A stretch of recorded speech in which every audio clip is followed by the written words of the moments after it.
and welcome to On the Spot for this week. My name is Kevin Hill, here with the one and only JP Hampstead, and we're going to talk about what the freight markets are doing. Yep. So it's a cold day in Tennessee. It's not as cold as it could be, right? It's not like as cold as freight markets. 40s, right? Yeah. So we can talk about that. I mean, honestly, we're kind of getting what I would consider like tepid growth in national freight markets. So OTVIY, or kind of outbound contracted truckload volumes year over year, are up about 1.3% compared to this time last year. OTRI, so capacity tightness or outbound tender rejections, have settled into kind of a groove around 5.5%, which is not as bad as it could be, but it's not enough to be supportive of spot rates. So we're still seeing spot rates kind of slide down into kind of the upper 130s, which is around the operating costs of most truckload carriers. So, not great.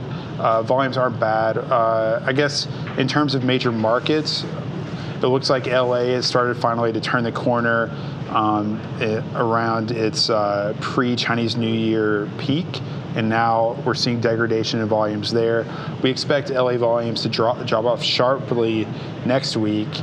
We're still seeing some good performance in other major markets like Atlanta and Elizabeth, New Jersey, which is sort of connected to the ports of New York and New Jersey. Both Atlanta and Elizabeth have seen a kind of gaining momentum this past week or so. So that's kind of a bright spot, and that's kind of the macro picture. But what are we kind of worried about going into next week and the week after that, Kevin?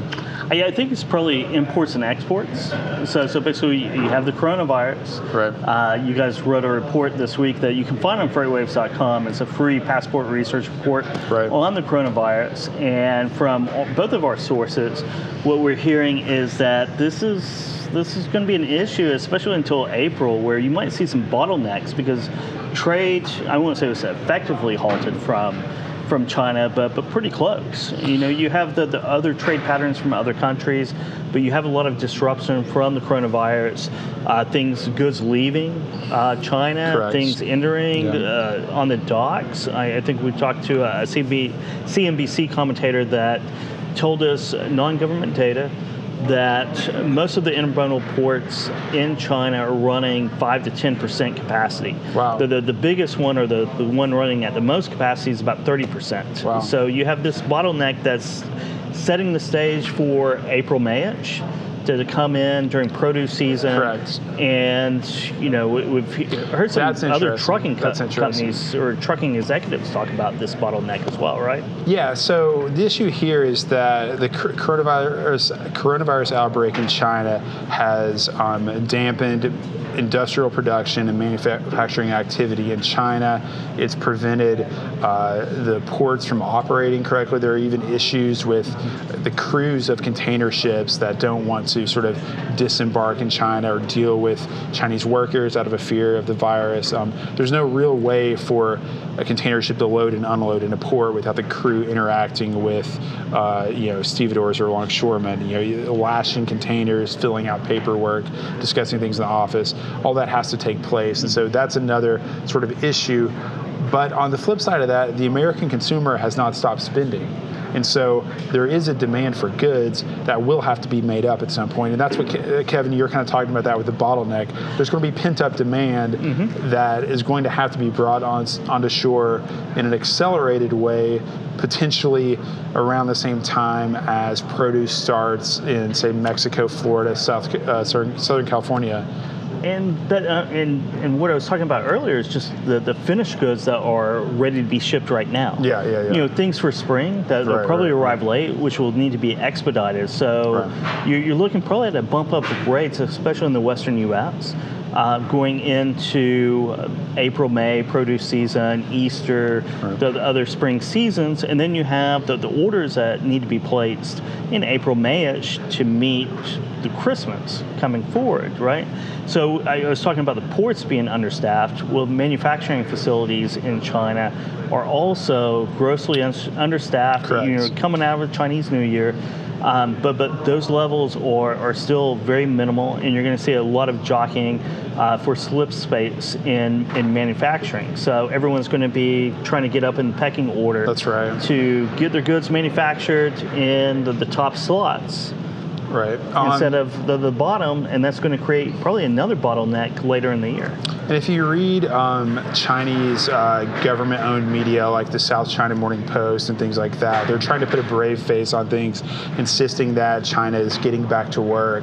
But anecdotally, we've heard hasn't really been the case. Earlier this week, workers at Foxconn, the large electronics manufacturer that makes iPhones and other things, all those workers were supposed to return to their jobs.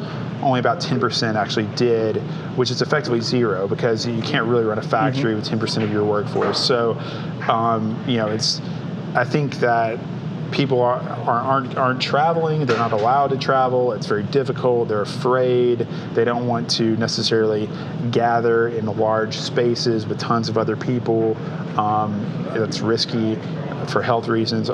All of those factors are setting up, I think, in the sort of midterm outlook or the second half outlook, kind of the mid-year thing. There could be something interesting happening in the markets, but near term, we're looking at a Chinese New Year trough that's going to be deeper and last longer than the typical, than the effect would be in a typical year.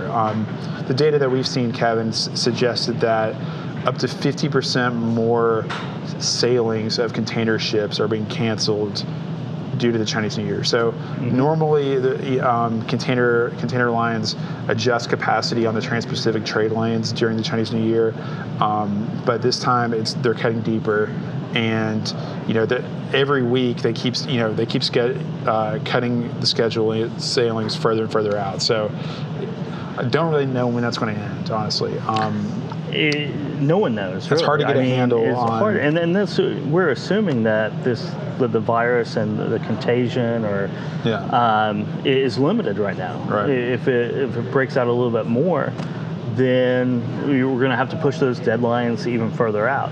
Right. So that's kind of what we're looking at on freight shipments, mostly, both internationally and domestically in the near term. I know down in Stiefel, down in Miami, a lot of trucking company executives gathered down there around Valentine's week. Jeffries as well.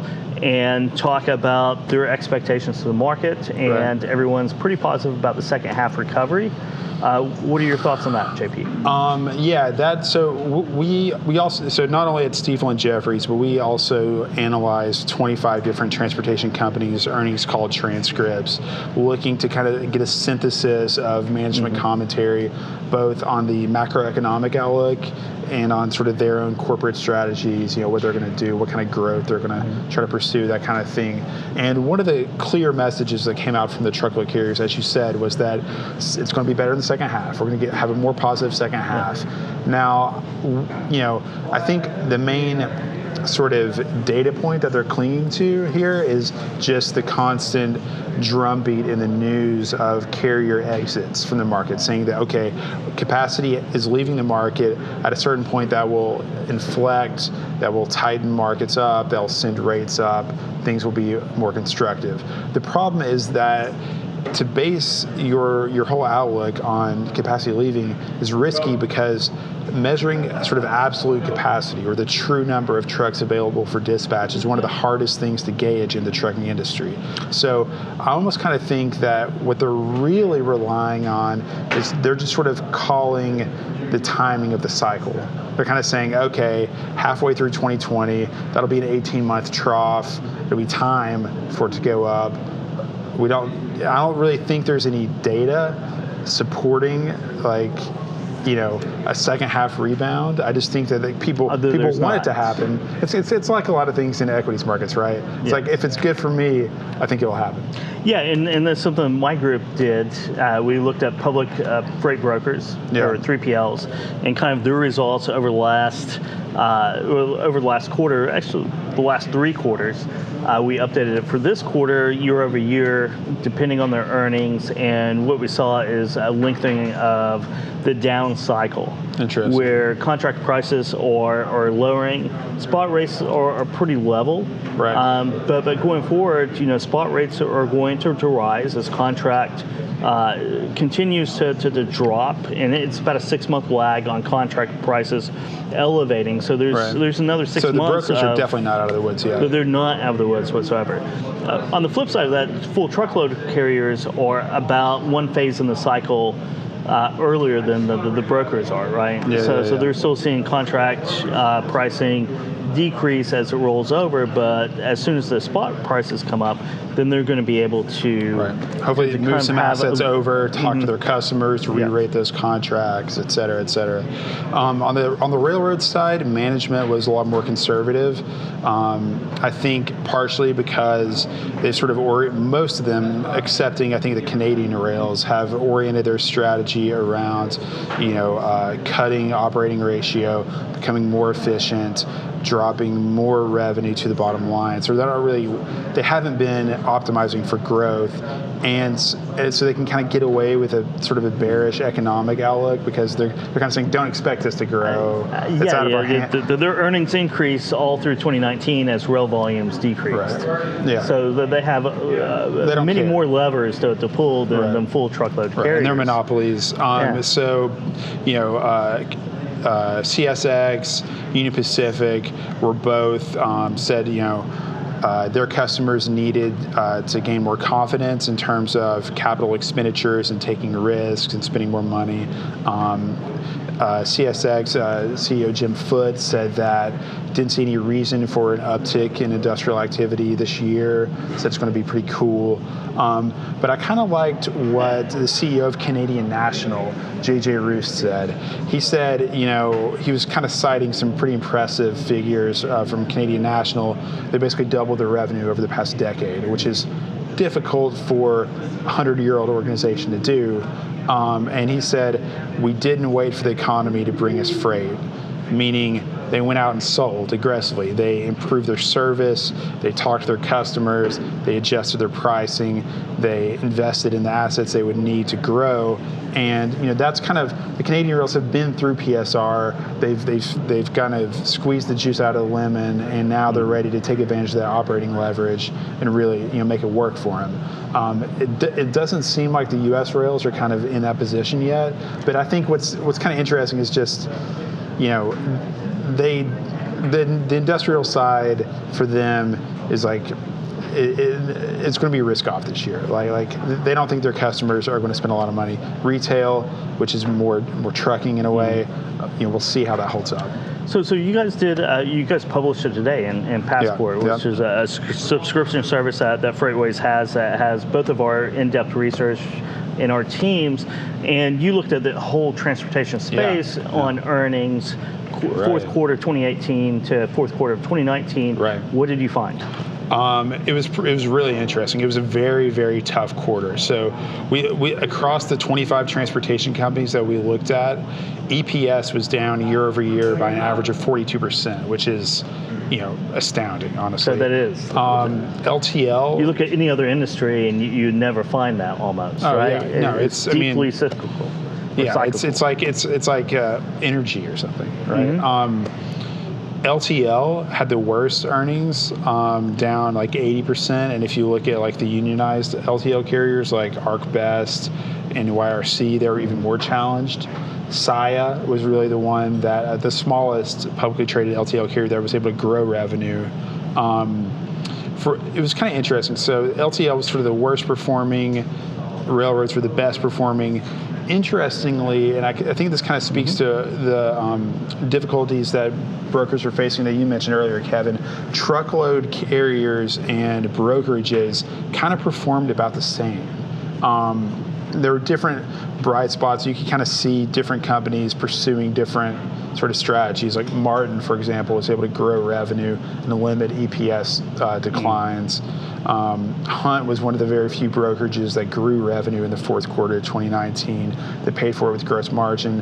Landstar expanded margins. Revenue fell by 21%. So it was like you could definitely see how people were trying to navigate this market and pull these different levers. It's a fascinating report. It's FreightWaves.com/passport. You can find it there. Sign up for Passport if you want to see more. Yeah, sign up for Passport. Definitely, you get both of our research groups. Research plus live event tickets. Again, FreightWaves.com/passport.